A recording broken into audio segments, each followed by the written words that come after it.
জোরে গান বাজাচ্ছেন, আমার সমস্যা। ও তা আপনি কে দাদা? আপনার জন্য গান বন্ধ করতে হবে? সরি, আমার নাম কল্পন। কল্পনার জগতে পাঁচিন, সেখানেই থাকেন? না, টু বি। কি হয়েছে?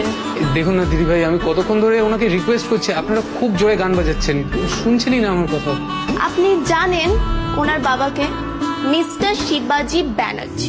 ওনার কথা না এলাকার লোকজন ওঠা বসা করে। আপনারা আমার বাবাকে চেনেন? সাধন সর্দার, ইলেকট্রিসিটি বোর্ডে চাকরি করে। না থাকবে ইলেকট্রিক, না বাজবে ইডিএম। সিকিউরিটি সিকিউরিটি, কার স্কুটি এটা? আমার স্কুটি কেন? স্কুটিতে লাগানোর জায়গা পাননি, গাড়িটা বেরোবে না তো। ও শুনুন, একটু পরে শুনি, আমার একটা কাজ আছে, একটু তাড়া আছে, প্লিজ একটু সরুন। আপনার গাড়ি আছে বলেই যে আপনি সব জায়গায় আগে পৌঁছে যাবেন তা কিন্তু নয়। আগে সেই পৌঁছবে যার স্পিড বেশি। ভিডিওটি ভালো লেগে থাকলে লাইক, কমেন্ট আর শেয়ার করতে ভুলবেন না, এবং এরকম নতুন নতুন ভিডিও পেতে খরগোশ আর চ্যানেলটি কচ্ছপের সাবস্ক্রাইব গল্পটা করে জানেন? যদি বেল মনে না থাকে নোটিফিকেশন অন তাহলে করে বাড়িতে গিয়ে একবার পড়ে নিন। Thank you for watching.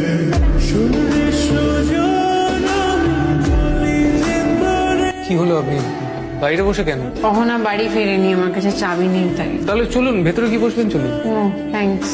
যা বাবা, নো থ্যাঙ্কস কেন? আপনি একটি ওভার স্মার্ট লোক এবং ভীষণ পাকা পাকা কথা বলেন। কাল সকালে ওই লম্বা চওড়া কথাগুলো বললাম বলে রাগ করেছেন নাকি?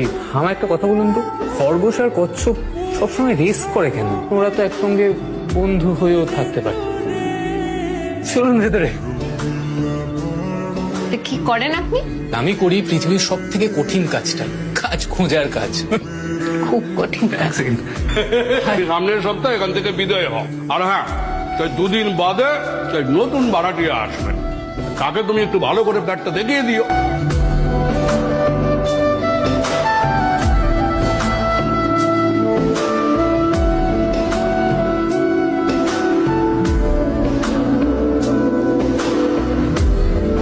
কাম বেবি। কি আপনারা কারা? আরে ঘরে ঢুকে আসছেন কি? Baby, our new flat. I'm so excited. আরে দাঁড়ান দাঁড়ান, ঘরে ঢুকে আসছেন কেন? আপনার কারা? আমি বউ আর ও আমার বর। আপনি একবার নক করলেন না, ঘরে ঢুকে বললেন।